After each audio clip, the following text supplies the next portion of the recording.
We all know that life doesn't last forever, and at some point, all of us are going to die.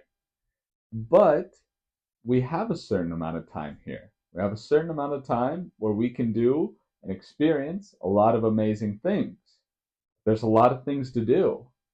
How can you keep yourself organized to know what you want to do and how to make the best use of your time while we're here on Earth?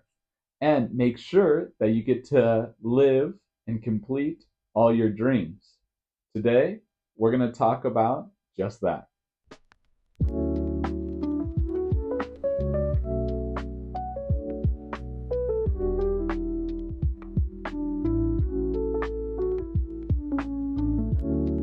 Hello, everyone. Welcome back to English on Autopilot. And in today's video, I want to discuss an idea that I love, an idea that I think is very useful, and something that I think that everyone could use and could help improve their life. Today, we're going to talk about a bucket list. What is a bucket list? Now, in English, we have a saying that when someone dies, they kick the bucket. Last week, Tom kicked the bucket. Last week, Tom died. This is where a bucket list gets its name. A bucket list are things that you want to do before you kick the bucket. Now, why do I think bucket lists are such good ideas? Well, like I said, on this planet, right, in life, we only have a certain amount of time. Whether it's 60, 80, 90, 100 years, whatever it may be, realistically, we all have a certain amount of time. And there's a lot of things we want to do. There's a lot of things we want to experience before we kick the bucket. And I think that really sitting down and writing your bucket list makes you focus on what you want to do. And on top of that, there's something about seeing your bucket list, writing it down, that gives you that motivation to go out and achieve it. When you sit down and make your bucket list, you don't need to hold back.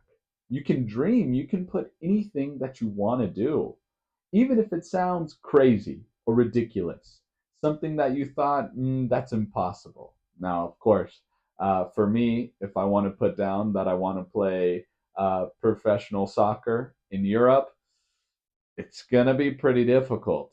With my age, I've never really played soccer. Well, I think when I was like 5 years old, and I hated it. They put me in as goalie because I was terrible, right? So there's certain things, of course, or if I say I want to be the president of Poland, well, I'm not Polish. I haven't even been to Poland. So there's certain things, right, that maybe would not make much sense to put on your bucket list, even though you might want to do it. However, there's a lot of things you can put on your bucket list that seem crazy. For example, a lot of people put skydiving. For me, skydiving sounds like the worst idea. I do not want to skydive. I have no desire to go skydiving. It's something that is not on my bucket list. However, it's common for a lot of people to put, even though it's something that might seem crazy. There's nothing wrong with it for that. A person that wants to go skydiving puts it on their bucket list, and seeing it on their bucket list will give them the push to go do it, hopefully. Now, when you sit down to write your bucket list, you need to think big. You need to think of things that you want to do in all areas of your life, whether it's professionally at your job, personally with friends and family, or personally, things that you want to do to learn a new language, to learn a new skill, to maybe to learn how to dance, whatever it may be, put it on your list. Because these things that you put on your list, okay, these things that you put on your list are things that, let's pretend you're about to die. I know, it's a little dark. But let's pretend you're in a hospital, you're at home in bed, and you're close to death. You're 95 years old and you've lived a good life, okay? We're not saying right now. But the last thing you want is to be full of regrets. is to think, oh, I wish I learned English. I wish I traveled to Antarctica. I wish that I learned to dance salsa, whatever it may be. Or I wish that I worked a little harder to achieve my goal of having my own business, whatever, right? You don't want to have that regret. You want to be able to say, you know what? I did what I wanted to do. I completed those things. And even if you don't succeed in some of them, at least you tried. Personally, I would rather know that I tried and failed something than not try it. The regret of not even trying it is going to be way, way bigger than trying it and failing, because I've failed in many things in my life that I've tried. For example, one year I decided I'm going to learn piano and I'm going to play the piano, and at the end I had other responsibilities, I had other things, and I didn't have time to play piano. But I tried. I worked on it, I practiced, and I even learned a little bit. But did I ever play professionally at a concert hall, play a piece by Beethoven? No. Am I upset about it? No, because I tried. And I also found that, well, I didn't love it. It wasn't something that I really liked doing. It wasn't something that I was passionate about, that I woke up in the morning and said, today I'm going to practice piano, let's do it. No, but I enjoyed it. Did I fail? I don't know. I don't think so. I think at least I tried. And so I have no regret that I tried it. That's why I think a bucket list is so important, because it pushes you to try new things. Life is all about those new experiences, because without them, you'll never know. You'll never know exactly how it feels like to at least try to dance salsa. You can watch videos and dream about it, but until you take a dance class and try it, you'll never know. And who knows, right? Maybe, like me with piano, you try it and you realize that actually it's not that fun, or it's something that you don't really like, or it becomes a passion for you. You love salsa, and every week you go to salsa class, or you start going to places that have dance, right? Or places like not like a nightclub, but like a dance hall where they have a salsa night, and you go there and you dance salsa every Wednesday.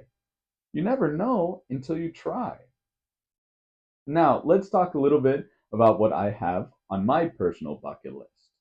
One thing I'd really like to do is I would like to one day visit all 50 states in the United States.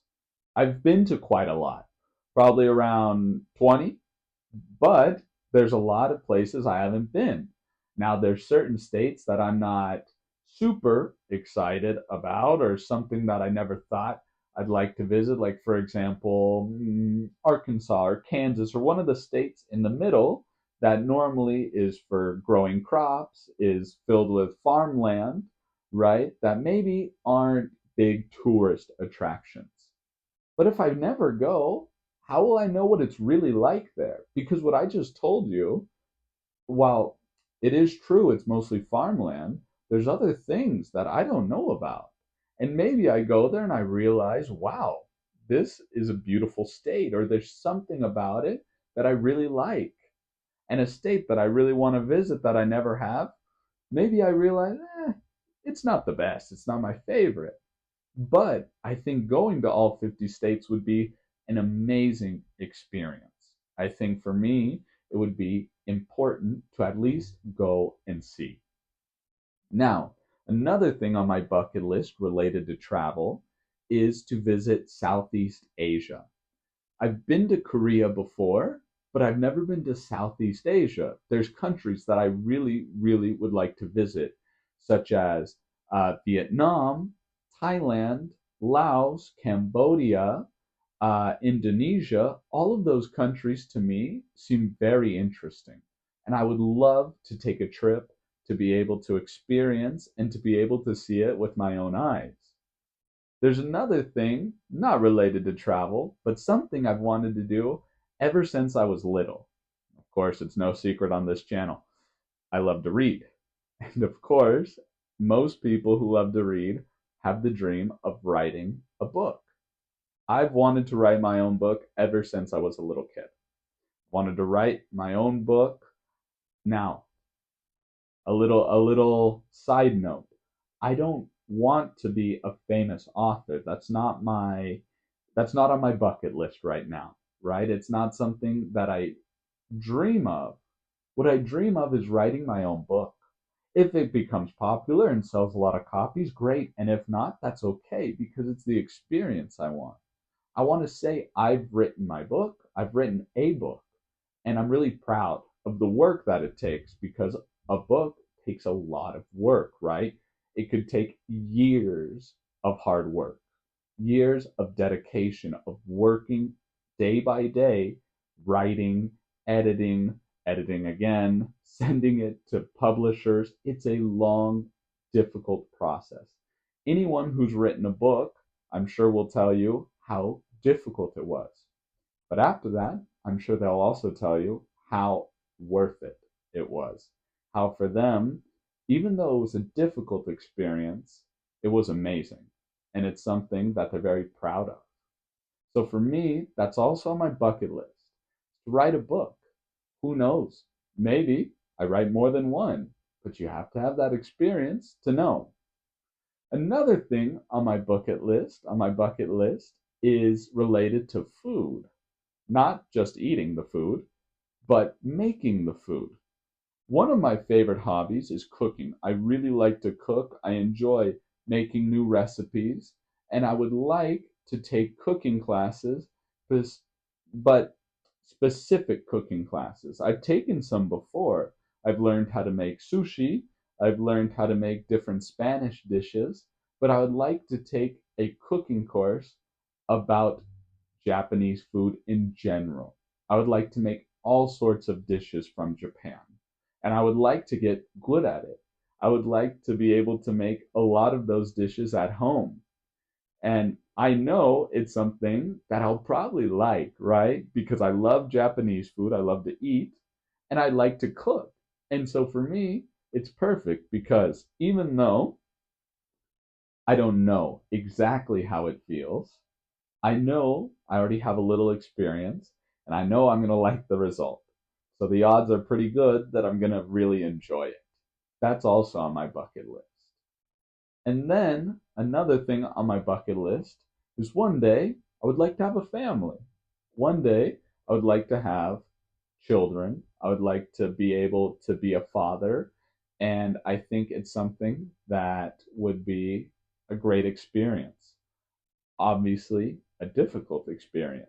Having children comes with a lot of difficulties, it comes with a lot of responsibility, taking care of another human being. But I think it's one of those moments, one of those, not a moment, right? Having a kid isn't a moment, it's a lifetime. But I think it would be something for me personally that I would really, really enjoy and something that I would really value. Of course, these things are my bucket list. This isn't to say that everyone needs to have it on their bucket list. Absolutely not. That's the beauty in a bucket list. It's yours. No one can tell you what to put on your bucket list or what not to put on your bucket list, right? If you want to put learning 20 languages on your bucket list, doesn't matter what someone else says. Oh, it's impossible. You can't do it. 20 languages. No. Maybe it is impossible. Maybe not. But if it's on your bucket list, it's on your bucket list. No one is allowed to tell you, well, they're allowed to because people can say it, but it doesn't matter. It's yours. Put in the comments below some things on your bucket list if you've made a bucket list before. If not, hopefully this video pushes you to sit down one afternoon and write out 10 things, 20 things, as many as you feel like, about what you want to do before you kick the bucket, right? And hopefully for all of us, that'll be a long time in the future, a long way away. right? Long way away. Okay, put those things in the comments below. Tell me, what's on your bucket list? Please, if you like this video, go ahead, give it a thumbs up, subscribe to the channel, and if you can, please go ahead and donate. All right, everyone. Have a good day, good week, good weekend, whenever you're watching this video, and we'll see each other in the next one. Bye.